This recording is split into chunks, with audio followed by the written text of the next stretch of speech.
Kalau keluarga pastori tiap pagi ada ibadah di pastori ini, kadang ada yang lupa. Kalau tadi tidak ada, tidak dibangunkan, padahal sudah dibangunkan sudah duduk. Yang bangunkan pergi, ambruk sampai pagi hingga lupa. Kalau kita masing-masing ada kerendahan hati, ketika ini namanya kecintaan. Orang itu kalau namanya cinta, tidak perlu diingatkan orang ibaratnya gitu ya. Itu kan terngiang dalam pikirannya, diingat terus, hatinya menggelora. Wah, besok mau ketemu kekasih, besok mau ketemu suami pergi ke luar kota, bilang kalau pulangnya tanggal sekian. Wah, ini yang di rumah itu sudah mikir, sudah merasakan, sudah persiapan. Wah, besok ketemu papa ini, semangat. Demikian juga kalau mau ketemu Tuhan, mau menghampiri Tuhan, menghadap Tuhan dalam ibadah, dalam doa, kalau ada semangat, kayak seturu, angen-angen terus. Amin.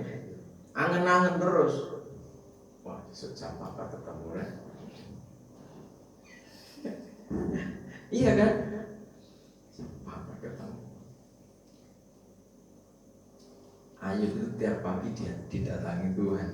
Makanya sembahyang pagi itu hadir. Karena apa? Tiap pagi Tuhan ngecek kita secara spesifik. Kenapa kok pagi-pagi? Jarang orang yang bangun pagi-pagi. Maka yang bangun pagi itu prioritas di hadapan Tuhan. Amin. Mau dapat prioritas, bangun pagi-pagi, seger, jam 3:30, jam 3 habis mandi, ramas, ya kan?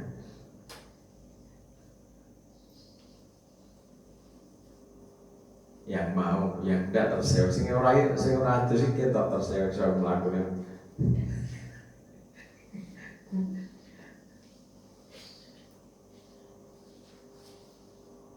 Mau mandi silakan, cuci muka, cuci kaki, cuci tangan silakan. Kondisi suhunya masing-masing kan tidak sama. Ada yang pademen, ada kerendahan hati. Kalau kita ini ingat visi, misi yang Tuhan percayakan pada kita, wah gak bisa turun. Wah, besok ketemu apa di alarm, alarm HP ini di setel. Hampa sembahyang untuk mati tak alarm jam 3 lewat 15. Kan dihitung-hitung gawe kopi sak ngombe ini 15 menit. Ya kan? Belum di toilet. Terus persiapan ini dan itu, angop bolak-balik, nanti ditambah mandi mungkin atau cuci ya, sikat gigi udah sekian, 45 menit, paling mepet setengah jam.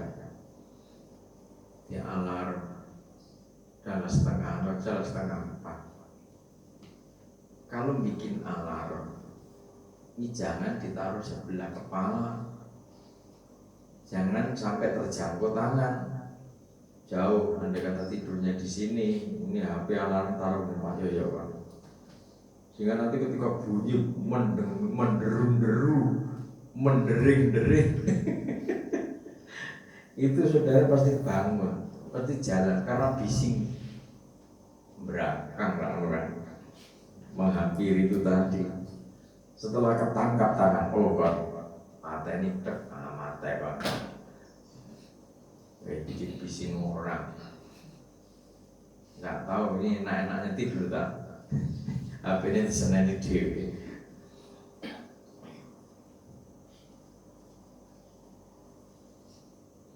Saya itu tidur itu tidak nyenyak terus terang aja, tak kasih tahu dia. Sebentar-bentar. Di malam itu tidur jam 1:30.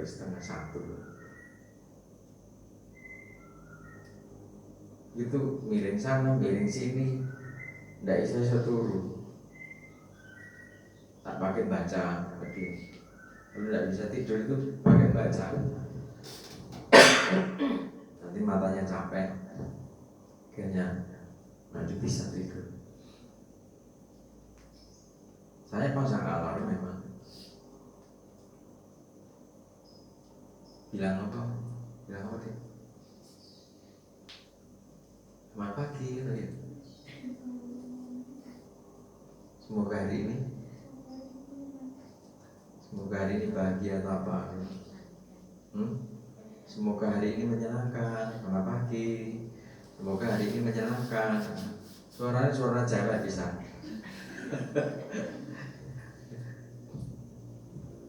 Dulu waktu aku ini masjid Ista, apa itu alarm itu, anakku kaget. Kan apa itu kan bodoh karena masjid. Lagi, semoga hari ini menyenangkan. Anak kaget, siapa ini? Enggak, isu-isu menyapa padahal saya belum menyapa suami. Tahu kok, halo, selamat pagi, semoga hari ini menyenangkan. Jawab kan masih apa? Ayo jelas. Masih banteng HP ini. Itu alarm Samsung yang bikin kok. Aku ora ngerti. Tak pasang alarm kok itu sing anu. Aku ora ngerti suarane, bahasan metu suarane. Lho, sapa iku mi? Tak taruh tempat tidur nek ngene TV itu kan jauh tuh. Kok sapa iku mau? Kok bolak-balik walah gapuranmu aku loh. Jadi kalau kita ini mencintai, mengasihi, bagaimana indahnya bersama Tuhan, bagaimana damainya bersama Tuhan, rasanya itu lega. Nah sudah, ini Daud ini kan ketika datang kepada Tuhan, dia curhat, dia sampaikan beban hidupnya. Amin. Dia sampaikan kepada Tuhan, saudara lega. Tapi kalau saudara menyampaikan beban penderitaan hidup kepada orang lain, pada tetangga, apalagi nulis di Facebook, halo bro, kabarmu? Iki lagi ruwet iki pikiran. Jawab karo si bro, ya podo aku ya ruwet, lah kono apa? Jangan sharing soal penderitaan hidup di media sosial. Kita ikuti contoh Daud. Daud selalu mengungkapkan isi hatinya kepada Tuhan.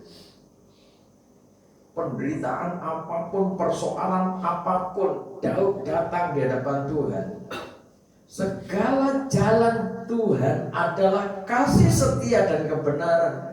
Orang yang berpegang pada perjanjiannya dan peringatan-peringatannya. Nah, jadi segala jalannya Tuhan itu penuh kasih setia dan kebenaran bagi orang-orang yang berpegang pada perjanjian dan peringatan-peringatannya. Jadi saatnya kita ini fokus, berdiam diri, tenang di hadapan Tuhan.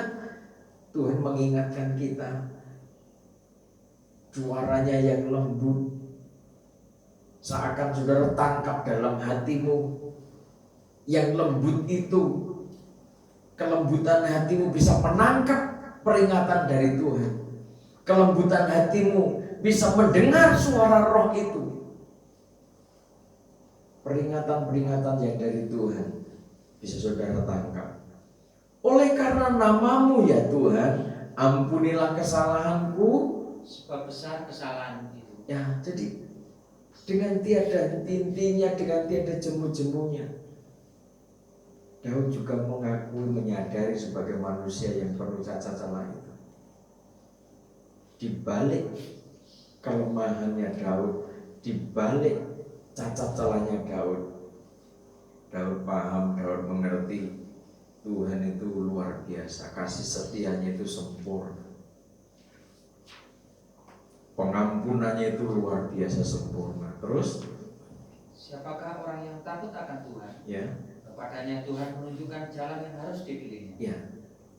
Jadi kalau kita ini semakin sering datang menghampirinya, semakin sering mengandalkannya, takut kepadanya, maka Tuhan menunjukkan jalan.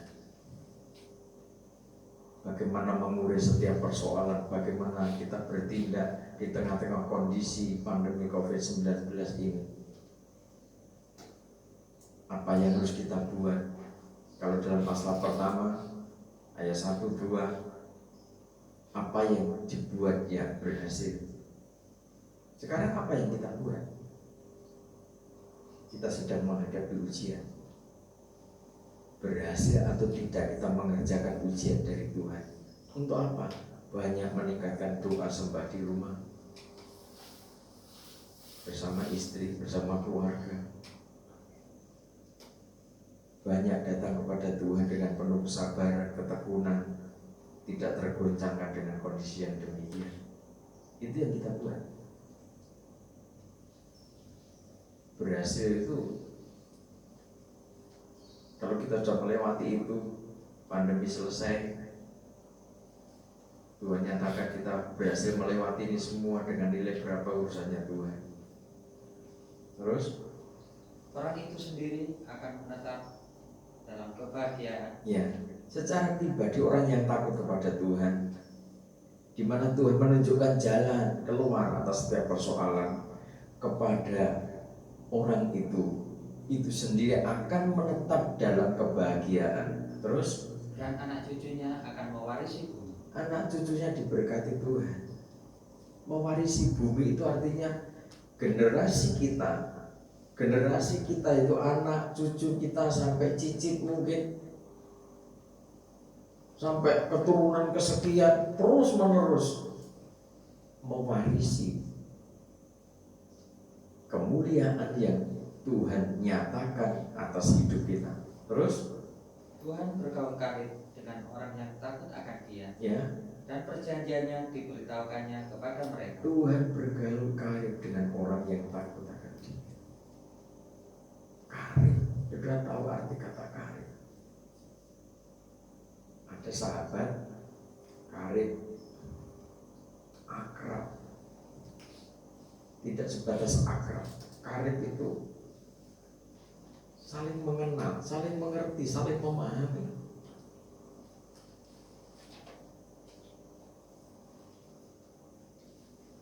Kepada orang yang takut kepada Dia, Tuhan mengerti, Tuhan memahami kita. Kalau kita ini tidak berdaya menghadapi kondisi dunia ini, perjanjiannya diberitahukannya kepada mereka. Mataku tetap terarah kepada Tuhan, Sebab Ia mengeluarkan kakiku dari jari. terus Panggilah kepadaku dan kasihanilah aku, ya, sebab aku sebatang kara dan tertindas. ya, di tengah-tengah penderitaan, Daud tidak mau kehilangan fokus. Daud fokus kepada Tuhan, Daud fokus kepada firman-Nya. Terus Lapangkanlah hatiku yang sesak, ya, keluarkanlah aku dari kesulitan. ini keluh kesah, ini permohonan, curhatan hati, curahan hatinya Daud kepada Tuhan. Ketika dia merasakan sesaknya kehidupan, sesaknya hati, dia sampaikan kepada Tuhan. Berikan kelegaan Tuhan dari kesesakanku ini.